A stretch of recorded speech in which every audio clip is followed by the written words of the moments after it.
Elitists, Neocons, and Neoliberals, Globalists, and narcissists. Oh my, who are they? What are they? And why should I care? Hello and welcome to the Existentialist YouTube video channel. I am Donald Harvey Marks, a physician scientist, a believer in reason, ethics, and healthcare access. My Existentialist podcast series is available on Spotify, Apple Podcasts, and many other sources. My YouTube vlog, which you're listening to now, is at DHM49.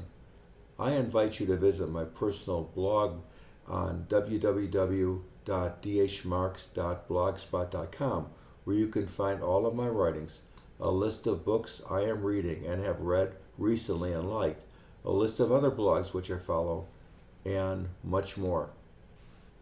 Now back to the question of elitists.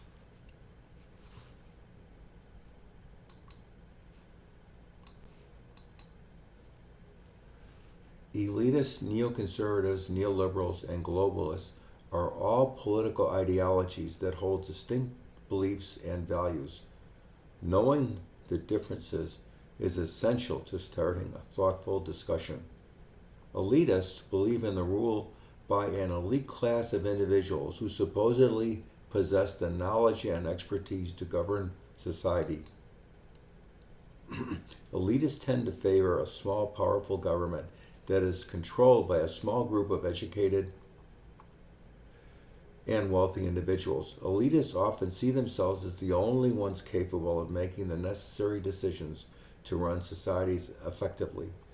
We all may think we know what an elitist is, or that we can recognize or just somehow know or feel who an elitist is. To be sure, elitism is the belief or notion that some select group of people have an intrinsic special quality, a high intellect or higher intellect, wealth, power, notability, special skills, or experience. These so-called elites are considered by some to be more likely to be constructive to society as a whole, and therefore deserve influence or authority greater than that of others. The term elitism may be used to describe a situation in which power is concentrated in the hands of a limited number of people. The elites. Sounds familiar?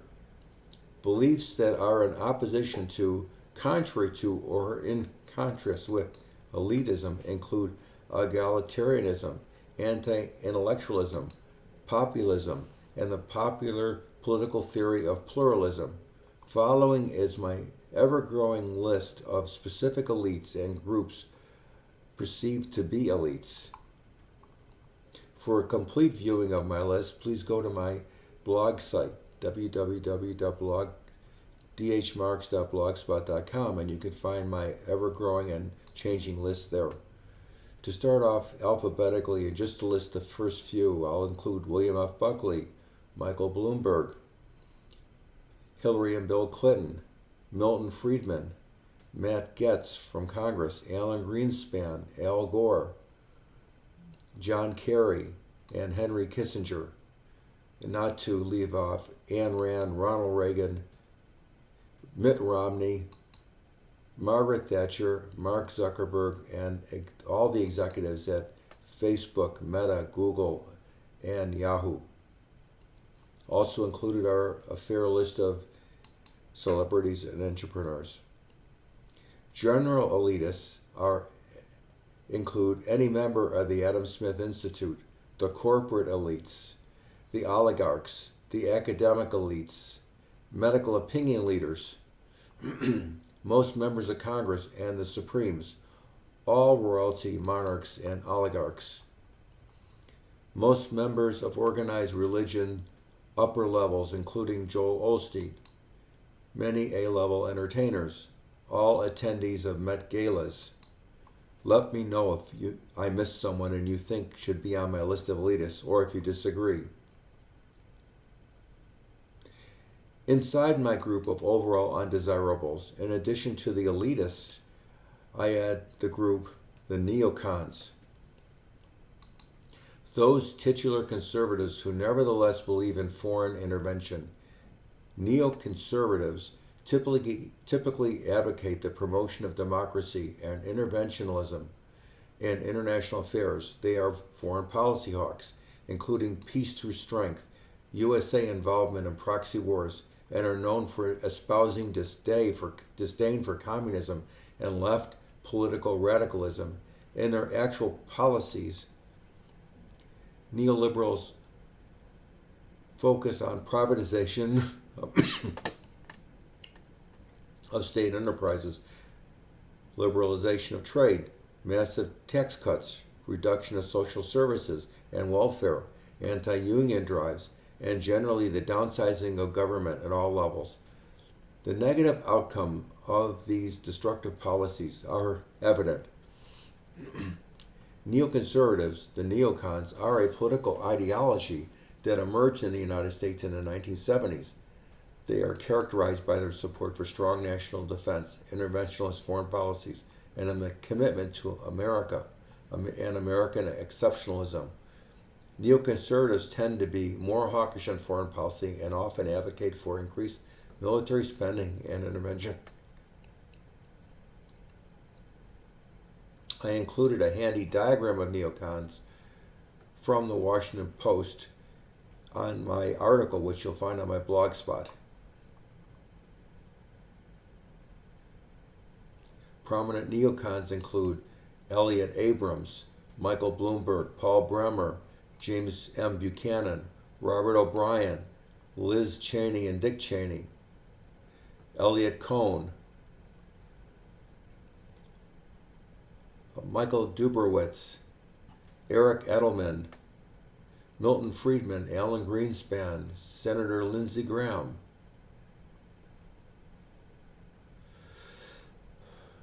and Michael McFaul, former ambassador and MSNBC fixture. Also include Mike Pompeo, Donald Rumsfeld, Margaret Thatcher, and others. A third group on my list of those to be disdained, avoided, and doubted are the neoliberals. The neoliberals can be loosely defined as generally associated with the 20th century resurgence of 19th century ideas associated with free market capitalism. Neoliberals advocate potentially ruinous policies of economic liberalization, including privatization, deregulation, globalization, free trade, austerity, and reductions in government spending in order to increase the role of the private sector in the economy and society. And please don't confuse the neocons and neoliberals.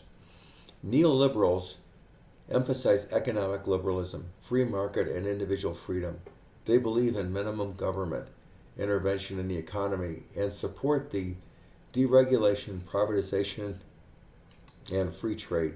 Neolibs believe that the economy should be left to function on its own and that government intervention in the economy will only lead to inefficiency and ineffectiveness.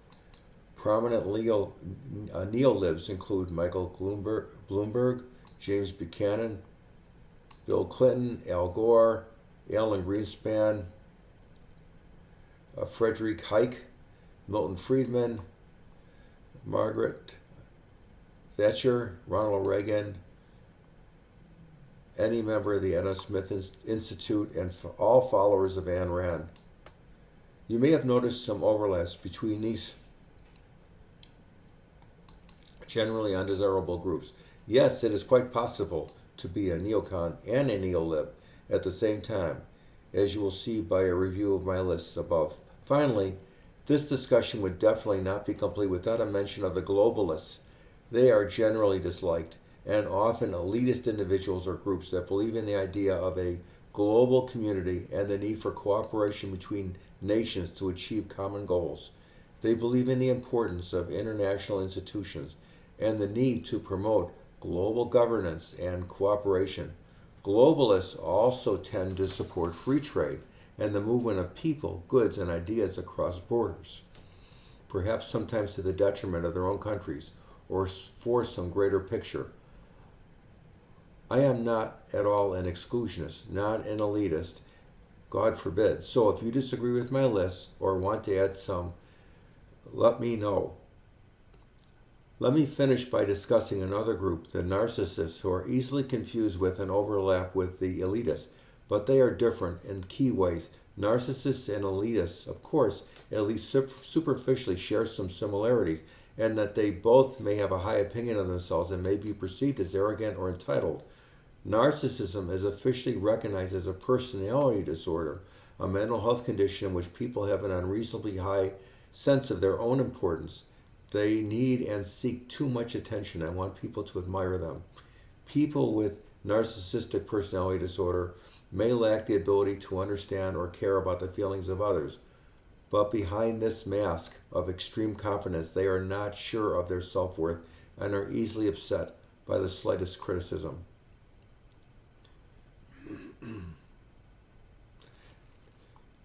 Elitists, on the other hand, believe that they are part of an elite group that is superior to others. They may hold exclusive beliefs or values and have a sense of entitlement based on their perceived status or accomplishments. Elitists may not necessarily lack empathy or exploit others, but they may hold themselves above others based on their perceived superiority. Overall, while both narcissists and elitists may have a sense of superiority, I have found that narcissists tend to be more focused on themselves and their own needs, while elitists I have known seem to be more focused on the group they identify with or belong to. In summary, elitists believe in the rule of an elite class.